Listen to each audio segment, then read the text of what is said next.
ബഹുമാനപ്പെട്ട അബൂ ഹനീഫ റളിയല്ലാഹു അൻഹു എന്ന് പറഞ്ഞൂടെ? അബൂ ഹനീഫ റളിയല്ലാഹു അൻഹു അങ്ങനെ ഒരു ഉണർവ് നമുക്ക് ഉണ്ടാവണം. അബൂ ഹനീഫ റളിയല്ലാഹു അൻഹു മഹാനവർകൾ മദ്ഹബിന്റെ ഇമാമാണ്. 3 മദ്ഹബിന്റെയും ഇമാമങ്ങളുടെ ഉസ്താദും കൂടിയാണ് ബഹുമാനപ്പെട്ട അബൂ ഹനീഫ റളിയല്ലാഹു അൻഹു. മഹാനവർകൾ വലിയ പണ്ഡിതനാണ് എന്നുള്ള വിഷയത്തിൽ ആർക്കും സംശയമില്ല. ആ മഹാനവർകൾ അദ്ദേഹത്തിന് 5 മസ്അലകളിൽ ഓർമ്മക്കുറവ് സംഭവിച്ചു എന്ന് കിതാബിൽ കാണാൻ കഴിയും. 5 വിഷയത്തിൽ മഹാനവർകൾക്ക് ഓർമ്മക്കുറവ് സംഭവിച്ചു. ഏതാണത്? അബൂ ഹനീഫ തങ്ങള് ഹജ്ജ് കഴിഞ്ഞിട്ട് തിരിച്ചു വരുന്ന സമയത്ത് മുടി വെട്ടണം, മുടി അങ്ങ് ഒഴിവാക്കണം. അത് ഹജ്ജിന്റെ കർമ്മത്തിൽപ്പെട്ട ഒന്നാണ്. മുടി ഒഴിവാക്കാൻ വേണ്ടി ഈ ബാർബന്റെ സമീപത്ത് ബഹുമാനപ്പെട്ട അബൂ ഹനീഫ റളിയല്ലാഹു അൻഹു മഹാനവർകൾ കടന്നു വരികയാണ്. ബാർബറിന് അറബിൽ ഹല്ലാക്ക് എന്നൊക്കെ പറയും. മുടിവെട്ടുന്ന ആൾ, മുസയ്യിൻ, ഭംഗി ആക്കുന്ന ആള് എന്നൊക്കെ പറയും. എന്റെ പറഞ്ഞാൽ ഉദ്ദേശം എന്താ? മുടിവെട്ടുക എന്ന് പറയുന്നത് ഒരു മനുഷ്യനെ ഭംഗിപ്പെടുത്തുന്ന ഒരു വിഷയമാണ്. ഭംഗിപ്പെടുത്തുകയാണ് ഒരു മുടിവെട്ടലിലൂടെ. അറബിയുടെ വാക്കിന്റെ സാഹിത്യം, അറബിയുടെ ഭംഗി മുസയ്യിൻ. കേവലം നമ്മുടെ നാട്ടിലെ ബാർബർമാർക്ക് ബാർബർ എന്ന് വിളിച്ചാൽ ചിലപ്പോൾ ദേഷ്യം പിടിക്കും. എന്താ വിളിച്ചേ? ബാർബർ. എന്താ ഒന്നും കൂടി വിളിക്ക്? ബാർബർ. ഒന്നും കൂടി വിളിച്ചേ? ബാർബർ എന്ന് പറഞ്ഞ ദേഷ്യം പിടിക്കും അല്ലേ? അങ്ങനെയല്ലേ? ഒരാൾക്ക് ഇഷ്ടമില്ലാത്ത ഒരു കാര്യത്തെ വിളിക്കാൻ പാടില്ല എന്ന് മഹാന്മാരൊക്കെ പറയുന്നത് അറബിയിൽ മുസയ്യിൻ എന്നുള്ള പേര് അല്ലെ. പള്ളിയുടെ മുക്രിയുടെ മൊല്ലാക്ക എന്ന് വിളിക്കുന്നത് ചിലപ്പോ ആ പള്ളിയുടെ ഉസ്താദിന് ഇഷ്ടമില്ലെങ്കിൽ അവിടെ മൊല്ലാക്ക എന്ന് വിളിക്കാൻ പാടില്ല. അവിടെ എത്ര ഭംഗിയുള്ള നല്ല പേരുണ്ട് അല്ലെ. മുഅസ്സിൻ, ബാങ്ക് കൊടുക്കുന്ന ആള്, എത്ര നല്ല പേരുണ്ട്. ആ പേര് വിളിക്കണമെന്നാണ് ഇസ്ലാം പറയുന്നത്. ഒരാളെ കളിയാക്കിയിട്ട് അയാൾക്ക് ഇഷ്ടമില്ലാത്ത ഒന്നിനെ ഇവിടെ പറയാൻ പാടില്ല എന്ന് ഇസ്ലാം പറയുന്നുണ്ട്. ഞാൻ പറഞ്ഞു വന്ന വിഷയം എന്താണെന്ന് അറിയോ? ഈ ഹല്ലാക്ക് മുടിവെട്ടുന്ന ആളുടെ സമീപത്തേക്ക് ബഹുമാനപ്പെട്ട അബൂ ഹനീഫ റളിയല്ലാഹു അൻഹു ഇങ്ങനെ കടന്നു വരികയാണ്. കടന്നു വന്നപ്പോ ഈ ഹല്ലാക്ക് മുടിവെട്ടുന്ന ആളുടെ സമീപത്തേക്ക് എത്തിയപ്പോ എന്റെ തലയുള്ള മുടിയൊക്കെ വെട്ടണം, എത്ര പൈസ തരണോ എന്ന് അബൂ ഹനീഫ ഇമാം അങ്ങോട്ട് ചോദിച്ചു റളിയല്ലാഹു അൻഹു. ആ സമയത്ത് ഈ മുടി വെട്ടുന്ന ആള് പറയാണ്, ഹജ്ജ് കഴിഞ്ഞ് വരുന്ന ആളുടെ മുടിവെട്ടൽ അത് അവിടെ ഖിദ്മത്ത് ചെയ്യലാണ്, ഖിദ്മത്തിന് പൈസ ചോദിക്കാൻ പാടില്ല. അബൂ ഹനീഫ ഇമാമാകപ്പാടെ ലോകത്ത് അറിയപ്പെടുന്ന വലിയ പണ്ഡിതൻ, 10 ലക്ഷത്തിന് മുകളിൽ ഹദീസ് മനപ്പാടമുള്ള വലിയ മദ്ഹബിന്റെ ഇമാം, ഫിഖ് എന്ന് പറയുന്ന കർമ്മശാസ്ത്രത്തിന്റെ ലോകത്തുള്ള എല്ലാ ആളുടെയും കർമ്മശാസ്ത്ര രംഗത്ത് അബൂ ഹനീഫ ഇമാമിനെ കഴിച്ചുവെക്കാൻ പറ്റുന്ന ആളില്ല. അത്രയും വലിയ അബൂ ഹനീഫ ഇമാം ഈ മുടി വെട്ടുന്ന ആളുടെ മുന്നിൽ അങ്ങ് നിസ്സാരനായി പോയി. സുബ്ഹാനല്ലാഹ്. ഖിദ്മത്ത് ചെയ്യുന്ന ആളിന് പൈസ ചോദിക്കാൻ പാടില്ല. അബൂ ഹനീഫ ഇമാം കടന്ന് സമാധാനത്തോടെ ഉള്ളിൽ പോയി അങ്ങ് ഇരുന്നു. തന്റെ സമയാകുന്ന സമയത്ത് അബൂ ഹനീഫ ഇമാം മുടി വെട്ടുന്ന ആളുടെ ആ കസാലയിൽ പോയി അങ്ങ് ഇരുന്നപ്പോ ഈ ഹല്ലാക്ക് മുടിവെട്ടുന്ന ആള് അബൂ ഹനീഫ ഇമാമിനോട് പറയാണ്, മുടി വെട്ടുമ്പോ കിബിലയുടെ ഭാഗത്തേക്ക് തിരിഞ്ഞിരിക്കണോ, അതുകൊണ്ട് നിങ്ങൾ കിബിലയുടെ ഭാഗത്തേക്ക് തിരിയൂ. അബൂ ഹനീഫ ഇമാമിനോട് രണ്ടാമത്തെ വാക്ക്. ആരാ അബൂ ഹനീഫ ഇമാം? പറയണോ? അബൂ ഹനീഫ ഇമാം ആരാ? ആ അബൂ ഹനീഫ ഇമാമിനോട് മുടിവെട്ടുന്ന ആള് പറയാണ് കിബിലയുടെ ഭാഗത്ത് തിരി. സുബ്ഹാനല്ലാഹ്. തിരിഞ്ഞൊന്നും പറഞ്ഞില്ല. എന്നോടങ്ങാൻ ആരെങ്കിലും പറഞ്ഞു നീ പോടോ, 10 വർഷം കിതാബ് പോലും ഞാൻ വന്നിട്ടുണ്ട്, എന്നോട് വയത് പറ, നീ ആരാ അല്ലേ നമ്മൾ ചോദിക്കും അല്ലേ. നമ്മുടെ പള്ളിയുടെ വലിയ കാര്യപ്പെട്ട ഒരാളോട് വല്ല കാര്യം പറഞ്ഞാൽ നീ നിന്റെ പണി നോക്കിയാൽ മതി, എന്റെ കബറിലേക്ക് ഞാനാ പോവാ, നിന്റെ കബറിലേക്ക് നീയാ പോവാ, നീ നിന്റെ പണി നോക്കുക അല്ലേ. അങ്ങനെയാ. പക്ഷെ ഇവിടെ അബൂ ഹനീഫ ഇമാമിനോട് പറഞ്ഞപ്പോ അബൂ ഹനീഫ ഇമാം രണ്ടാമതും ചമ്മിപ്പോയി. സുബ്ഹാനല്ലാഹ്. അങ്ങ് കിബിലയുടെ ഭാഗത്തേക്ക് അങ്ങ് തിരിഞ്ഞിരുന്നു. പിന്നെ അറിയണോ മക്കളെ നിങ്ങൾക്ക് മൂന്നാമത്തെ വിഷയം? അങ്ങ് തലത്താത്തങ്ങ് ഇരുന്നു അബൂ ഹനീഫ ഇമാം. അബൂ ഹനീഫ ഇമാം തലത്താത്തങ്ങ് ഇരുന്നപ്പോ ഈ മൂന്നാമത് ഈ ഹല്ലാക്ക് മുടിവെട്ടുന്ന ആള് പറഞ്ഞു, മുടി വെട്ടേണ്ടത് വലതുഭാഗത്തിലൂടെയാണ്, അതുകൊണ്ട് വലതുഭാഗം കാണിച്ചു തരൂ നിങ്ങള്. മൂന്നാമത്തെ സുന്നത്ത് ഓർമ്മപ്പെടുത്തി കൊടുക്കുകയാണ്. അങ്ങ് മൂന്നാമതും ഞാൻ വലിയ ഇമാമായിട്ട് എന്താ കാര്യോ, എനിക്ക് പറയുന്ന മസാലൊക്കെ പറഞ്ഞിരുന്നത് ഇയാളാണല്ലോ എന്ന് അബൂ ഹനീഫയുടെ മനസ്സിൽ പേടി വന്നു. ഇതിന്റെ മുടി വെട്ടുന്ന വിഷയത്തിലുള്ള ഹദീസുകൾ, ആയിരക്കണക്കിന് ഹദീസുകൾ മനപ്പാടമുള്ള ആളായി അബൂ ഹനീഫ ഇമാം. ആ അബൂ ഹനീഫ ഇമാമിനോട് മസാല ഓർമ്മപ്പെടുത്തി കൊടുക്കുന്നത് ഈ ഹല്ലാക്ക. അങ്ങനെ എന്തായെന്നറിയോ, അങ്ങ് വലതു ഭാഗം ഇങ്ങനെ കാണിച്ചു കൊടുത്തു. മുടി ഇങ്ങനെ വെട്ടുമ്പോ ഈ ഹല്ലാക്ക്, ഈ മുസയ്യിൻ, ഈ ബാർബർ ഇയാളെ മുഖത്തേക്ക് ഇങ്ങനെ നോക്കുക, അങ്ങോട്ടും ഇങ്ങോട്ടും നോക്കുക. അപ്പൊ എന്താ ഇങ്ങനെ നോക്കുന്നത്? അപ്പൊ നിങ്ങളെന്താ ഇങ്ങനെ മുണ്ടാതിരിക്കുന്നത്? ഹജ്ജ് കഴിഞ്ഞിട്ട് വരികയല്ലേ നിങ്ങള്? അതെ, ഹജ്ജ് കഴിഞ്ഞിട്ട് വരികയാണ്. പിന്നെ തക്ബീർ ചെല്ലു മനുഷ്യ, തക്ബീർ ചെല്ല്, കബ്ബിർ കബ്ബിർ കബ്ബിരില്ല, അള്ളാഹുവിന് വേണ്ടി തക്ബീർ ചൊല്ലൂ. സുബ്ഹാനല്ലാഹ്. അവിടെ തക്ബീർ ചൊല്ലാൻ തുടങ്ങി ഇദ്ദേഹം. നാലാമത്തെ ഉച്ചത്തിൽ അങ്ങ് തല താത്തി കൊടുത്തു. അങ്ങ് തലക്ക് വെട്ടി അങ്ങ് ഉഷാറായി. ഈ അബൂ ഹനീഫ ഇമാം അതിൽ നിന്ന് പുറത്തോട്ട് ഇങ്ങനെ പോകുമ്പോ പോവാനായില്ല. ഇങ്ങോട്ട് വരി, ഇപ്പറ പുറത്തില് വിളിച്ചു, ഇങ്ങോട്ട് വരൂ. വിളിച്ചപ്പോ ഹജ്ജും ഉംറയൊക്കെ കഴിഞ്ഞല്ലേ നിങ്ങള്? ആണ്. എന്തേ? 2 റക്അത്ത് സുന്നത്ത് നിസ്കാരമുണ്ട്, അത് നിസ്കരിച്ചു പോയിക്കാണീ. 5 കാര്യം മസാല അങ്ങ് ഓർമ്മപ്പെടുത്തി കൊടുത്തു. അബൂ ഹനീഫ ഇമാം ഒരു അനക്കവും ഇല്ല. മസ്അലയാണ് പറയുന്നത്, ദീനാണ് പറയുന്നത്. അങ്ങ് കേൾക്കാൻ മനസ്സാന്നിധ്യമുള്ള വലിയ മഹാൻ അബൂ ഹനീഫത്തുൽ കുഫി റളിയല്ലാഹു അൻഹു. ആര് ഇൽമു പറഞ്ഞാലും കേൾക്കാനുള്ള സാന്നിധ്യം നമുക്ക് വേണമെന്ന് ഈ മസ്അലയിലൂടെ, ഈ സംഭവത്തിലൂടെ നമുക്കൊക്കെ അറിയാൻ സാധിക്കും. അങ്ങനെ ഈ സംഭവമൊക്കെ അറിഞ്ഞപ്പോ അബൂ ഹനീഫ ഇമാമിന് ഒരു അത്ഭുതം. ഒരുപാട് തവണ ഞാൻ ഹജ്ജും ഉംറയും ചെയ്തിട്ടുണ്ട്, എന്റെ മുടികൾ ധാരാളം സമയത്ത് ഞാൻ വെട്ടിയിട്ടുമുണ്ട്. പക്ഷെ ഈ രൂപത്തിൽ എന്നെ മസാലകൾ ഓർമ്മപ്പെടുത്തിയ ഒരു ഹല്ലാക്ക്, ഒരു ബാർബർ ഇക്കാലം വരെ ഉണ്ടായിട്ടില്ല. ഇയാളെ കുറിച്ചൊന്ന് പരിചയപ്പെടണല്ലോ എന്നങ്ങ് വിചാരിച്ചപ്പോഴോ ചോദിച്ചു, നിങ്ങൾ ആരാ? നിങ്ങൾക്ക് എങ്ങനെയാണ് ഇത്ര മസാലകൾക്ക് ഓർമ്മ വന്നത്? ആ സമയത്ത് ഈ ഹല്ലാക്ക് പറയാണ്, ഇവിടെയുള്ള ഈ മുടി വെട്ടുന്ന ആളങ്ങ് പറയാണ്, സുബ്ഹാനല്ലാഹ്, ഞാൻ അതാഉ ഇബ്നു അബീ റബീഅ എന്ന് പറയുന്ന വലിയൊരു പണ്ഡിതനുണ്ട്. ആ പണ്ഡിതന്റെ മുടി വെട്ടുകൊടുക്കുന്ന ആളാണ് ഞാൻ. വലിയൊരു പണ്ഡിതനുണ്ട്, ആ പണ്ഡിതന്റെ മുടി വെട്ടി കൊടുക്കുന്ന ആളാണ് ഞാൻ. ഈ അതാഉ റളിയല്ലാഹു അൻഹു എന്ന് പറയുന്നത് താബിഈങ്ങളിൽപ്പെട്ട വലിയൊരു പണ്ഡിതനാണ്, ലോകം അറിയപ്പെട്ട വലിയൊരു മഹാൻ. ആ അതാഉ റളിയല്ലാഹു അൻഹുവിന്റെ ഖാദിമാണ് ഞാൻ. അദ്ദേഹത്തിന്റെ മുടി വെട്ടുമ്പോ അദ്ദേഹം എനിക്ക് പറഞ്ഞു തരുന്ന വിഷയങ്ങളാണ് ഈ വിഷയങ്ങള്. ആ വിഷയങ്ങളാണ് നിങ്ങളോടങ്ങ് സൂചിപ്പിച്ചത്. ആര് ഇൽമു പറഞ്ഞു തന്നാലും, ആര് നല്ല കാര്യം പറഞ്ഞു തന്നാലും കേൾക്കാനുള്ള നല്ല മനസ്സ് നമ്മൾക്ക് വേണം സഹോദരങ്ങളെ. അത് ഈമാനിന്റെ ലക്ഷണങ്ങളാണ്. പറയുന്നവൻ ചെറിയ ആളാണെന്നോ, പറയുന്നവന് വലിയ ആളാണെന്നോ, പറയുന്നത് മുത്തഅല്ലിമാണെന്നോ, പറയുന്നത് മുഅല്ലിമാണെന്നോ, പറയുന്നത് പള്ളിയുടെ പ്രസിഡന്റാണെന്നോ, പറയുന്നത് ഹല്ലാക്കാണെന്നുള്ള തോന്നൽ നമ്മൾക്കുണ്ടാവരുത്. നമ്മുടെ കൽബിൽ വേണ്ടത് പറഞ്ഞു തരുന്നത് ഇൽമാണ്. ഇൽമ് പറയുന്നതിന് കേൾക്കാനുള്ള നല്ല മനസ്സ് നമ്മൾക്കുണ്ടാവണം. അതാണ് ഈ പറയുന്ന സംഭവത്തിലൂടെ നമ്മൾക്ക് പറയാനുള്ളത്. കൂടുതലൊന്നും നീട്ടിയൊന്നും പറയുന്നില്ല. പറഞ്ഞു വരുന്നത് ഏത് കാര്യം ആര് പറഞ്ഞാലും നല്ലതാണോ കേൾക്കണം. ബഹുമാനപ്പെട്ട അതാഉ ഇബ്നു അബീ റബീഅ റളിയല്ലാഹു അൻഹു മഹാനവർകൾ ഈ ഹല്ലാക്കിന് ഈ രൂപത്തിൽ മുടി വെട്ടിക്കൊടുത്തപ്പോ ഈ മുടി വെട്ടുന്ന മുസയ്യൻ ചോദിച്ചില്ല, അല്ല താഴെ റളിയല്ലാഹു അൻഹു നിങ്ങൾക്ക് എവിടുന്ന് കിട്ടി? വിശുദ്ധ ഖുർആനിലുണ്ടോ അങ്ങനെ? തിരു ഹദീസിലുണ്ടോ അങ്ങനെ? മഹാന്മാര് കിതാബിൽ എഴുതിയിട്ടുണ്ടോ ഇങ്ങനെ എന്നും ആരും ചോദിച്ചിട്ടില്ല. അതാഉ റളിയല്ലാഹു അൻഹു പറഞ്ഞു, ഈ ഹല്ലാഖ് സ്വീകരിച്ചു. അവിടെ കിതാബ് വേണ്ട, അവിടെ ഹദീസുകൾ വേണ്ട. മഹാന്മാര് പറഞ്ഞു തന്നതിനെ അപ്പടി സ്വീകരിക്കുക എന്നുള്ളത് അത് ഒരു ആലിമിന്റെ നാവിലൂടെ വന്ന മസ്അല അപ്പടി സ്വീകരിക്കുക എന്നുള്ളത് ഒരു സത്യവിശ്വാസിയായ മനുഷ്യന്റെ ലക്ഷണമാണ്. അല്ലേ?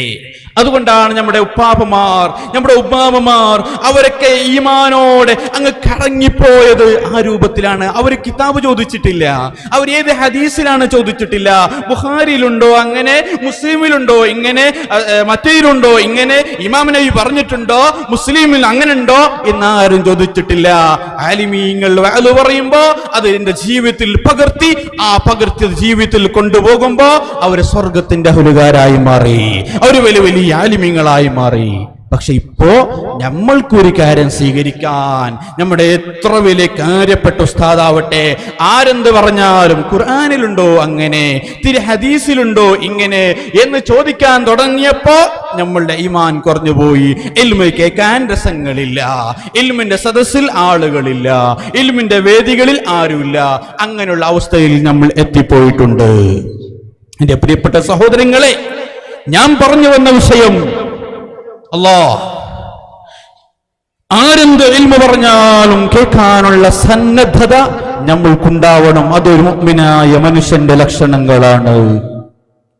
ചില നിമിഷങ്ങളുണ്ട്, ആ നിമിഷത്തിലാണ് ഞാനും നമ്മളും നന്നാവുക. വിശുദ്ധ ഖുർആനിൽ 3 ആയത്തുള്ള 2 സൂറത്ത് കാണാൻ കഴിയും. ബിസ്മി കൂട്ടാതെ 3 ആയത്തുള്ള 2 സൂറത്ത് കാണാൻ കഴിയും. വൽ അസ്ർ ഇന്നൽ ഇൻസാന ലഫീ ഖുസ്ർ. കാലം തന്നെയാണ് സത്യം. വിശുദ്ധ ഖുർആനിൽ കാണാം, കാലം തന്നെയാണ് സത്യം. എന്തേ ഈ കാലത്തോട് അല്ലാഹു തആല ഒരു സത്യം ചെയ്തു പറയാനുള്ള കാരണോ? ബഹുമാനപ്പെട്ട ഇസ്മായിൽ ഹഖ് റളിയല്ലാഹു അൻഹു തന്റെ റൂഹുൽ ബയാനിൽ ഇതിന്റെ തഫ്സീറിൽ വിശദീകരിക്കുന്നത് കാണാം. വിശുദ്ധ ഖുർആനിലെ 113 സൂറത്തുകളും അറക്കാതെ കേവലം ഈ പറയുന്ന സൂറത്ത് മാത്രം ഇറക്കിയിരുന്നുവെങ്കിൽ അത് മതിയാകുമായിരുന്നു. അത്ര ഈ 3 ആയത്തിൽ അതിന്റെ അത്ര വിശാലത നിറച്ചിട്ടുണ്ട്. വൽ അസ്ർ, കാലം തന്നെയാണ് സത്യം. അല്ലേ? കാലം എന്ന് പറയുന്നത് ചൂടുകാലമുണ്ട്, തണുപ്പ് കാലമുണ്ട്, അല്ലേ? എന്തൊക്കെ ഭൂതകാലമുണ്ട്, വരാനിരിക്കുന്ന കാലങ്ങളുണ്ട്, കഴിഞ്ഞുപോയ കാലങ്ങളുണ്ട്. ഈ കാലത്തെ കുറിച്ച് സത്യം ചെയ്തുകൊണ്ട് അല്ലാഹു തആല പറയാണ് വൽ അസ്ർ ഇന്നൽ ഇൻസാന ലഫീ ഖുസ്ർ. വിശദീകരിക്കാനൊന്നും സമയങ്ങളില്ല. നന്നാവാനുള്ള മനസ്സാണ് നമ്മൾക്ക് വേണ്ടത്. ആ നന്നാവൽ എപ്പോഴാണ് എന്ന് തീരുമാനിക്കേണ്ടത് ഓരോ നിമിഷത്തിലും നമ്മുടെ ബാധ്യതയാണ്, നമ്മുടെ ബാധ്യതയാണ് സഹോദരങ്ങളെ. ബഹുമാനപ്പെട്ട അംർ ഇബ്നു ആസ് റളിയല്ലാഹു അൻഹു സ്വഹാബിയാണ്. അംർ ഇബ്നു ആസ് റളിയല്ലാഹു അൻഹു, ഒന്ന് റളിയല്ലാഹു അൻഹു പറഞ്ഞൂടെ പടപ്പളെ? റളിയല്ലാഹു അൻഹു, റളിയല്ലാഹു അൻഹു. അംർ ഇബ്നു ആസ് റളിയല്ലാഹു അൻഹു മഹാനവർകൾ അങ്ങ് പറയുന്നു, എന്റെ ജീവിതത്തിൽ 3 ഘട്ടങ്ങൾ കഴിഞ്ഞു പോയിട്ടുണ്ട്. എന്റെ ജീവിതത്തിൽ 3 ഘട്ടങ്ങൾ കഴിഞ്ഞു പോയിട്ടുണ്ട്. ഏതാണ് ആ 3 ഘട്ടം? ആദ്യത്തെ അദ്ദേഹം അത് പറയാനുള്ള കാരണം, ബഹുമാനപ്പെട്ട അതാ റളിയല്ലാഹു അൻഹു മഹാനവർകൾ വഫാത്താകുന്ന ഒരു സമയത്ത് ഒരു മതിൽ ഭാഗത്ത് ഇങ്ങനെ ചാരി ഇരുന്നു കൊണ്ട് അങ്ങനെ കരയുകയാണ്, പൊട്ടിപ്പൊട്ടി കരയുന്നു.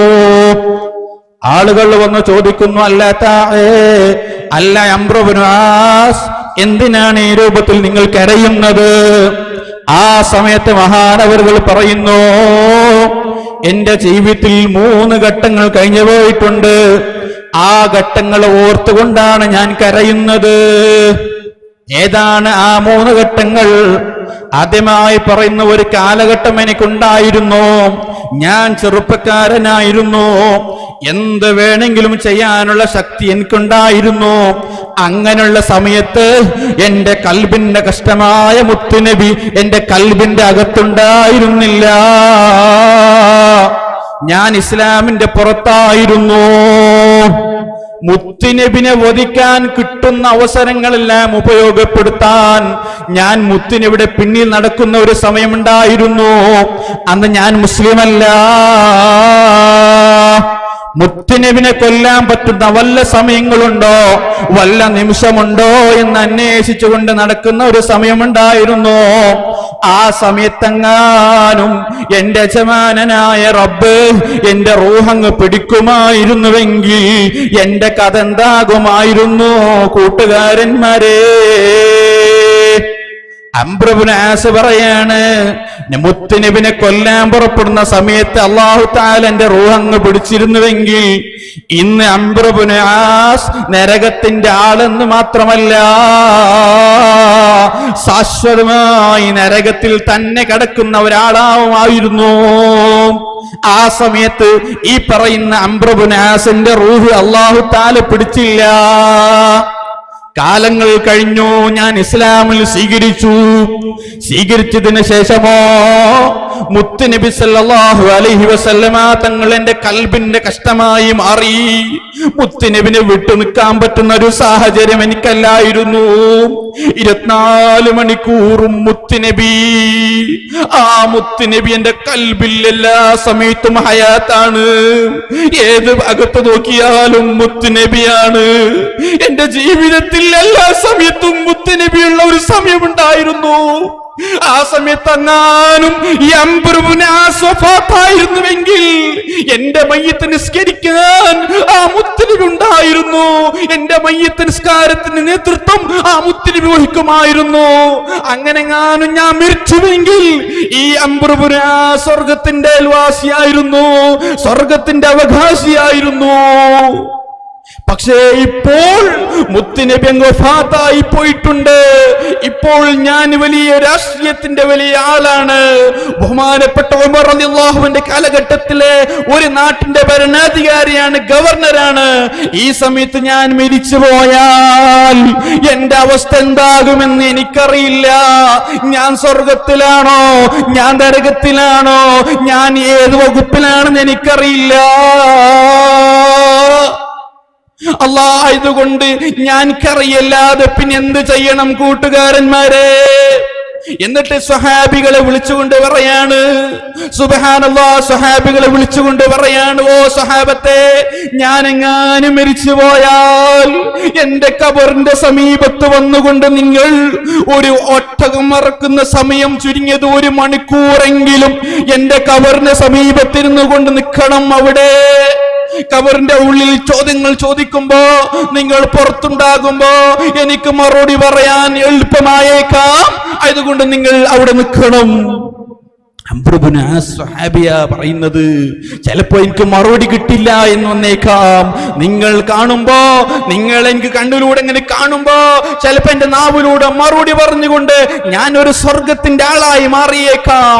അതുകൊണ്ട് സ്വഹാബികളെ അവിടെ നിൽക്കണേ നിങ്ങള്. സുബ്ഹാനല്ലാഹ്, ഈ അംർ ഇബ്നു ആസ് റളിയല്ലാഹുവിന്റെ മനസ്സ് ഒന്ന് ആലോചിച്ചു നോക്കൂ നിങ്ങള്. ആ അംർ ഇബ്നു ആസ് ആ രൂപത്തിൽ ചിന്തിച്ചിട്ടുണ്ടെങ്കിൽ നമ്മുടെ ഈമാൻ എവിടെയാണുള്ളത്? ഏത് നിമിഷമാണ് ഞാനും നമ്മളും നന്നാവുക എന്ന് ഒരിക്കലും പറയാൻ പറ്റൂല. മഹാന്മാരായ മുഴുവനും മഹാന്മാർ അവിടെ ഗ്രന്ഥങ്ങളിൽ എഴുതി വെച്ച മറ്റൊരു സംഭവമുണ്ട്. അത് മാത്രം പറഞ്ഞുകൊണ്ട് ഞാൻ നിർത്തുകയാണ്. വലിയൊരു വിഷയമാണ്. സുബ്ഹാനല്ലാഹ്, ബനു ഇസ്രായേൽ കാലഘട്ടത്തിലെ 2 സഹോദരങ്ങളെ കുറിച്ച് ഒരു സംഭവമുണ്ട്. ഒരു സഹോദരനാണെങ്കിൽ വല്ലാത്ത ആബിദാണ്, വല്ലാത്ത ഇബാദത്ത് ചെയ്യുന്ന വലിയ ആളാണ്. മറ്റൊരാളാണെങ്കിൽ തോന്നിവാസം ചെയ്യുന്ന, താൻ തോന്നിയായി നടക്കുന്ന, തോന്നിവാസമായി ചെയ്യുന്ന ഒരാളുമാണ് മറ്റൊരാൾ. അങ്ങനെ എന്തായെന്നറിയോ? ഈ ആബിദായ മനുഷ്യൻ താഴെ സ്റ്റെപ്പിൽ നിന്നുകൊണ്ട് ഇബാദത്ത് ചെയ്യുന്നു. വീട്ടിന്റെ മുകൾ ഭാഗത്ത് മറ്റേ ആളുകൊണ്ട് ഇങ്ങനെ തോന്നിവാസം ഇങ്ങനെ ചെയ്യാണ്. വീട്ടിന്റെ മുകൾ ഭാഗത്ത് നിന്നുകൊണ്ട് അങ്ങനെ ആ മുകൾ ഭാഗത്ത് തോന്നിവാസം ചെയ്യുന്ന, കള്ളും ലഹരിയുമായി നടക്കുന്ന ആ മുകൾ ഭാഗത്തുള്ള ആളുടെ കൽബിൽ ഒരു ചോദ്യം, കൽബിൽ ഒരു പേടി വരികയാണ്. അല്ലാഹ്, എത്ര കാലമായി ഞാൻ ഈ രൂപത്തിൽ ഇങ്ങനെ പോകാൻ തുടങ്ങിയിട്ട്, എനിക്കൊന്ന് നന്നാവണ്ടേ? ഞാൻ താഴെ എന്റെ സഹോദരന്റെ അടുക്കൽ പോയി തൗബ ചെയ്തുകൊണ്ട് എനിക്ക് ഇന്ന് മുതൽ നിസ്കരിക്കണം എന്നൊരു തോന്നൽ വന്നു. അദ്ദേഹം മുകളിൽ നിന്ന് അങ്ങ് താഴോട്ടങ്ങ് ഇറങ്ങി വരികയാണ് സ്റ്റെപ്പിലൂടെ. എന്നിട്ടോ താഴെയുള്ള ആബിദിന്റെ കൽബിൽ വരികയാണ്, ഒരുപാട് കാലം ഇബാദത്ത് ചെയ്തുവല്ലോ, രാത്രി ഒരുപാട് നിസ്കരിച്ചില്ലേ, പകൽ മുഴുവൻ നോമ്പ് നോക്കിയില്ലേ, അല്പസമയം ഒന്ന് ഉല്ലസിച്ച് ഒന്ന് ലഹരിയിലായിട്ട് പിന്നീട് നിനക്ക് തൗബ ചെയ്തുകൂടെ എന്ന് ഈ ആബിദായ മനുഷ്യന്റെ കൽബിൽ ഉദിക്കുകയാണ്. സുബ്ഹാനല്ലാഹ്. ഈ ആബിദായ കൽബിന്റെ ഉള്ളിൽ ഉദിക്കുന്നത് അല്പം മുകളിൽ പോയി ഒന്ന് രസിച്ചിട്ടങ്ങ് വരട്ടെ, ഒരു 10 മിനിറ്റ് ഒന്ന് ഉല്ലസിച്ചിട്ടങ്ങ് വരട്ടെ എന്ന് ഈ ആബിദായ മനുഷ്യന്റെ കൽബിൽ വന്നു. ഈ ആബിദായ മനുഷ്യൻ അങ്ങ് മുകളിൽ പോയി. ആ മുകളിലുള്ള ആള് താഴോട്ട് വരികയാണ്. വരുന്നതിനിടയിൽ രണ്ടുപേരും സ്റ്റപ്പിൽ നിന്ന് കാല് തട്ടി രണ്ടുപേരും താഴോട്ട് വീണ് രണ്ടുപേരും അങ്ങ് വഫാത്തായി പോയി. രണ്ടുപേരങ്ങ് മരിച്ചുപോയി. മഹാന്മാര് പറയുന്നു, നന്നാവണമെന്ന് ആഗ്രഹിച്ച് മുകളിൽ വന്ന ആൾ സ്വർഗത്തിലാണ്. നന്നാവണമെന്ന് ആഗ്രഹിച്ച് മുകളിൽ വന്ന മുകളിൽ താഴോട്ട് വന്ന ആള് സ്വർഗത്തിലാണ്. ഇവിടെ ഞാൻ അല്പം തോന്നിവാസത്തിന് കളിച്ചിട്ട് വരട്ടെ എന്ന് പോയ ആബിദ് നരകത്തിലാണ്. ഏത് നിമിഷമാണ് ഞാനും നമ്മളും നന്നാവുക എന്നിവിടെ ഒരാൾക്കും പറയാൻ കഴിയില്ല.